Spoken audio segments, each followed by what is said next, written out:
और ये लोग अपना दांव साध कर चले गए। कभी ये साथ में रहे थे उस दिन तो ये कमियां नहीं गिनवाए नहीं कि सरकार क्या कर रही है, सरकार किस तरह कानून, उस कानून में कोई संशोधन करने का तो मांग तो नहीं किए। लेकिन आज जो सरकार से जब अलग हो गए हैं, जब इन्हें बेचैनी हो रही है, तो ये तरह तरह की मांग करते। उस दिन आप कहाँ थे कि जिस दिन सच्चाई उठाना था, उस दिन आप अपने साथ वाले को बताते कि भाई इस पर संशोधन कर लो, कानून में संशोधन होता है, आप क्यों संशोधन नहीं? महिला को बचाने के लिए संकल्प लिए थे, महिला का सुहाग उजारने के लिए संकल्प नहीं लिए थे। आपने बचाने के लिए संकल्प लिया था, आपने सुहाग उजारने का। जब उसी महिला का पति जब मर जा रहा है, जिसको आप कहे थे कि हम सुरक्षित कर देंगे दारू शराब बंद करा, जो आपने प्रतिज्ञा लेकर मुख्यमंत्री जी से मिला वो आपका काम सफल होगा और उन माफियाओं का राज मसरक प्रखंड और तरैया विधानसभा, बनियापुर विधानसभा से ऐसा कोई पार्टी नहीं जिनके नेता यहाँ पर आए नहीं और उन्होंने सिर्फ नारेबाजी के अलावा और मुख्यमंत्री जी को गाली देने के अलावा कुछ किया हो। एक आप ही जो है और एक पप्पू यादव आए थे क्षेत्र में, हमने कई जगह पर सुना और पूछा तो उन लोगों ने बताया कि वो मदद की है, और एक आप ही है जो इस क्षेत्र में मदद कर रहे हैं। बाकी हमें कोई नहीं। जिला के जो मद्य निषेध विभाग है, उन्होंने लगभग सबसे ज्यादा जो गरीब तबके वर्ग हैं, जो रोजी रोटी कमा करके अपना पोषण पालन करते हैं, एक पिता के 5-5 बेटियां हैं, उन लोगों को प्रशासन जबरदस्ती खेत में से जबरदस्ती पकड़ करके और जेल में बंद कर दिया। उनके लिए क्या कहिएगा भैया, क्या वो सही है? ये वो गरीब है जो बड़े माफिया इनका शिकार करते हैं, प्रशासन इनका शिकार करती है, सरकार अपना। नमस्कार, मैं हूं हरिराम यादव और अभी हमें तरैया विधानसभा क्षेत्र में आज दिन आप सुन रहे होंगे कि जहरीली शराब पीने के कारण कई लोगों की मृत्यु हो रही है, जो कि सरकार के पास डाटा सिर्फ 60 से 70 व्यक्तियों का है, लेकिन यहाँ पर लगभग 200 के करीब लोग मरे हुए हैं। और यहाँ के स्थानीय विधायक जी यहाँ पर कहीं क्षेत्र में दिखाई नहीं दिए, ना ही हॉस्पिटल में दिखाई दिए। आपने कई वीडियो, मेरे ही नहीं कई चैनलों पर आपने देखा होगा, उसमें कहीं दिखाई नहीं दिए होंगे आपको विधायक जी। लेकिन यहाँ के पूर्व विधानसभा प्रत्याशी माननीय सुधीर सिंह जी आए हुए हैं अपने क्षेत्र में घूमने के लिए और देखने के लिए। पर सबसे पहले तो पूछेंगे कि भैया आपको आने में 2-4 दिन क्यों विलम्ब हो गई? विलम्ब हो गया कि बहुत बड़े बड़े लोग आए थे भाई, आपको मैं पहले भी बता चुका हूँ। तो मसरक जाम था, बहुत सारी लाल बत्तियाँ पटना से आई हुई थी, बहुत लोग दिखाने के लिए उनके साथ खड़े हुए थे। तो मैं उन लोगों के साथ मैं इस भीड़ का हिस्सा नहीं बनना चाहता हूँ। मैं शुरू से ही एक दूसरे के सुख दुख में रहना पसंद करता हूं। तो मुझे लगा कि आज सब भाई सबसे मिलकर जिस परिवार में घटना घटी है, तो लगभग तरैया और मसरक में 40 ऐसे परिवार है जिसको मैंने चिन्हित किया है कि जिसको ज़रूरत है। मैं उन सभी भाइयों से मिल रहा हूं। जो भी एक सहयोग राशि होती है, मैं एक सहयोग राशि दे रहा हूं। उसके बाद भी मैं आश्वासन दे रहा हूं इसी मसरक में रहना है कि जब भी ज़रूरत हो तो आप लोग आए और जितना भी मुझसे होगा मैं करूँगा। कई सारे नेतागण हैं, जैसे राजीव प्रताप रूडी जी भी आए। हम उनसे एक सवाल किया कि क्या सर आप यहाँ परिजनों को मदद कीजिएगा क्या? वो क्या बोले कि हम मदद करने नहीं आए हैं, हम सरकार को दिखाने आए हैं। सरकार को हम आवाज से हम बताना चाहते हैं कि यहाँ पर यह घटना हो गई। क्या इतना बड़ा घटना हुआ, सोशल मीडिया टीवी चैनल पर इतना चला, क्या सरकार के कानों में वो बातें सुनाई नहीं दी, वो तस्वीरें दिखाई नहीं दी कि माननीय राजीव प्रताप रूडी जी आए और कह रहा है कि मैं सरकार को ये दिखाने आया हूं, ना कि मदद करने आया हूं? क्या कहिएगा वैसे नेताओं के बारे में? ये सब लोग अपना दांव साधने आए थे, जितने भी लोग आए थे विपक्ष के लोग हों, ये सब लोग अपना दांव साधने आए थे। कभी ये सरकार का हिस्सा हुआ करते थे, ये भी सरकार का हिस्सा हुआ करते, और ये लोग अपना दांव साध कर चले गए। कभी ये साथ में रहे थे उस दिन तो ये कमियां नहीं गिनवाए कि सरकार क्या कर रही है, सरकार किस तरह कानून, उस कानून में कोई संशोधन करने का तो मांग तो नहीं किए। लेकिन आज जो सरकार से जब अलग हो गए हैं, जब इन्हें बेचैनी हो रही है, तो ये तरह तरह की मांग करते। उस दिन आप कहाँ थे कि जिस दिन सच्चाई उठाना था, उस दिन आप अपने साथ वाले को बताते कि भाई इस पर संशोधन कर लो, कानून में संशोधन होता है, आप क्यों संशोधन नहीं कराएं? तो मुझे लगता है कि कुर्सी जो होता है भाई, वो बहुत बड़ा मोह माया का खेल होता है, और कुर्सी के मोह माया में विपक्ष भी शामिल है। और हमारे आदरणीय नीतीश कुमार जी से बस एक ही बात कहूँगा कि कुछ संशोधन करके, जितने भी 100 के करीब में मुझे मालूम है कि इधर लोग मरे हैं, कि कोई संशोधन करके अगर आप महिला को बचाने के लिए संकल्प लिए थे, महिला का सुहाग उजारने के लिए संकल्प नहीं लिए थे, आपने बचाने के लिए संकल्प लिया था, आपने सुहाग उजारने का। जब उसी महिला का पति जब मर जा रहा है, जिसको आप कहे थे कि हम सुरक्षित कर देंगे दारू शराब बंद कर आपके, तो ये सुरक्षित नहीं हो रहा है, ये दुनिया छोड़ के चले जा रहे हैं। आदरणीय नीतीश कुमार जी, आपका भी कलेजा है, कांप जाएगा। इन परिवार से आकर मिलिए और मिलकर जितनी सरकार को एक राशि आवंटित करानी चाहिए, जिसमें सभी परिवार के जो गरीब परिवार हैं उनकी मदद करनी चाहिए। एक बात और पूछना चाहेंगे भैया, कि जो यहाँ के स्थानीय विधायक हैं माननीय जनक सिंह जी, वो अपने क्षेत्र में वही बगल के हैं और उन्हीं के क्षेत्र मतलब कि बगल में ही खड़े हैं हम, और यहाँ पे सुधीर सिंह जी भी यहाँ पर खड़े हुए हैं, लेकिन वो अभी इस क्षेत्र में घूमने के लिए नहीं आए, परिजनों से मिलने के लिए नहीं आए, इनके मुआवजाओं के लिए नहीं आए, न ही इनको सद्भावना देने के लिए आए। तो क्या कहिएगा ऐसे विधायक जो अभी भाजपा के विधायक हैं जनक सिंह जी, उनको? चुनाव रहता तो जरूर आते, चुनाव रहता तो जरूर आते आते। 2-4 महीना पहले अगर चुनाव रहता तो जरूर आते, दर्जनों राशियाँ आती है, दर्जनों लोग आते, दर्जनों नेता आते, ये सब लोग आते। लेकिन मानवता बहुत बड़ी बात होती है, इंसानियत बहुत बड़ी बात होती है। मैं यहाँ मानवता के लिए आया हूँ और उनका नैतिकता है, मैं भगवान के दरबार में पुण्य कर रहा हूँ इन गरीबों का मदद करके।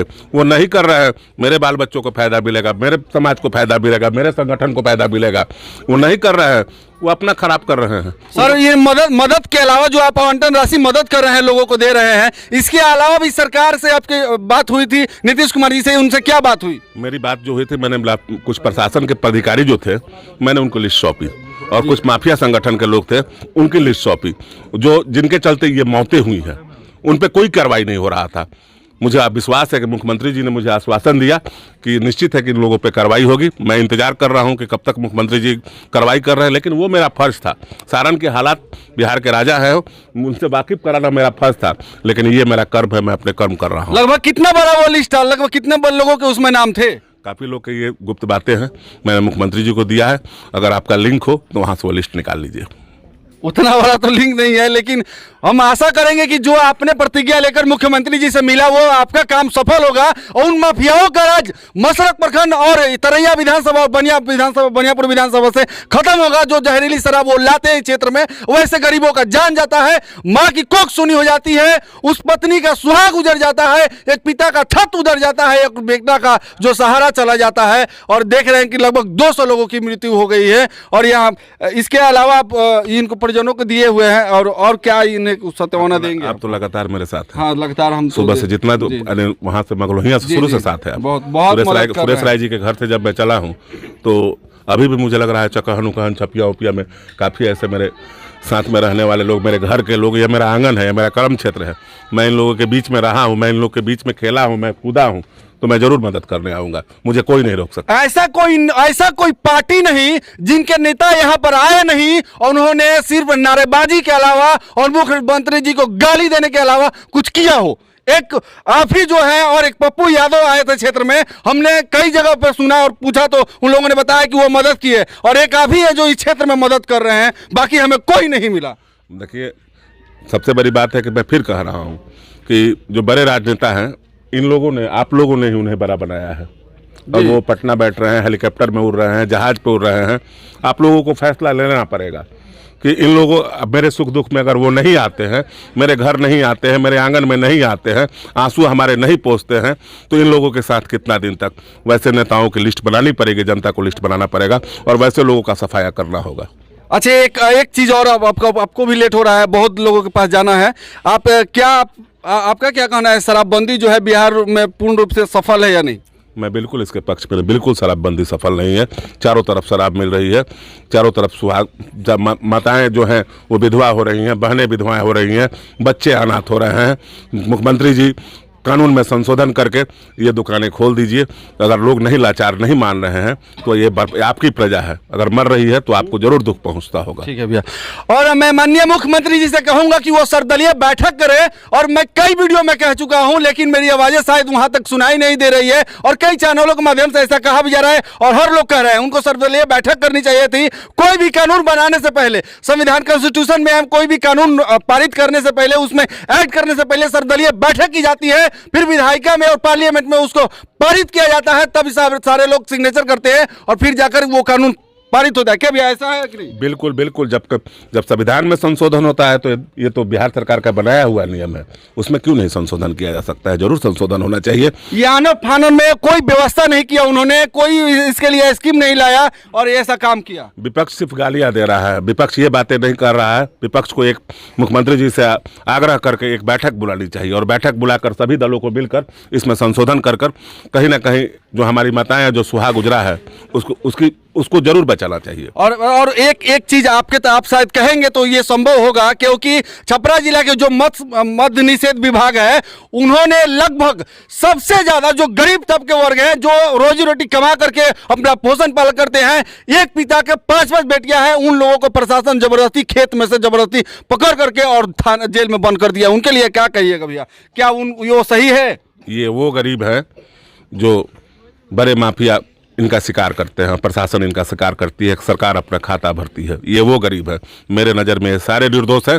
अगर ये बड़े माफिया और प्रशासनिक तंत्र के कुछ आला अधिकारी अगर उन पर कार्रवाई हो जाती तो ये गरीब ऐसा काम नहीं करते कभी भी। ये लोग ला कर देते हैं, 2-4-5 लीटर वाले विक्रेता बहुत गरीब, उनके पास कोई पूंजी नहीं है, कोई संपत्ति नहीं है। मैं रिपोर्टिंग भी किया उस बैरल जितना मसरक थाना में है भैया, और उसमें आधा से ज्यादा बैरल खाली हो गया है। वो आखिर शराब पता नहीं कहाँ गया, हमको समझ में नहीं आता है। प्रशासन को सरकार को उसका सीसीटीवी फुटेज निकाल लेना चाहिए। हर थाने में सीसीटीवी फुटेज की व्यवस्था है। प्रशासन चाहे तो दूध का पानी साफ कर दे। एक चीज कहेंगे सर, मत्स्य वो मद्य निषेध विभाग के जो भी अधिकारी है भैया, एक बार बात कीजिएगा आप, क्योंकि आज मैं गया था उन पीड़ितों के घर पर, वो मेरा पैर पकड़ के रोने लगे कि कोई कीजिए, लेकिन मेरे बस के कुछ है नहीं कि मैं कर पाऊँ। निश्चित है कि मुझे लग रहा है कि सरकार जो छोटे मछली को पकड़ रही है, बड़े मछली अभी तक लापता है। जिस दिन बड़े मछली अगर आ गए जाल में तो निश्चित है कि छोटे मछली जिम्मेवार नहीं है। बड़े मछली को पकड़ना चाहिए सरकार को, तभी जाकर बिहार में शराबबंदी अगर आप सफल चाहते हो तो सफल होगी।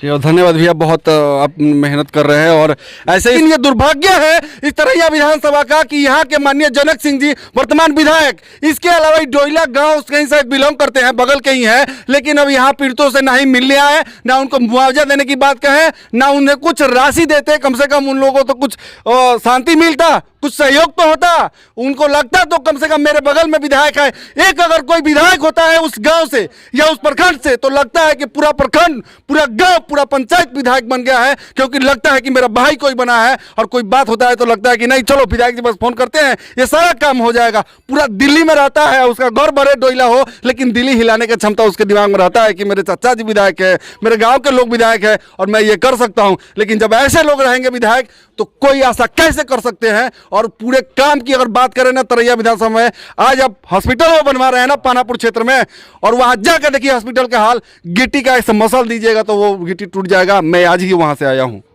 ठीक है भैया, सरकार के द्वारा शराबबंदी की गई है, वो सफल है या नहीं? नहीं है सफल। आपके कौन पिताजी थे? हाँ, हमारे पिताजी थे।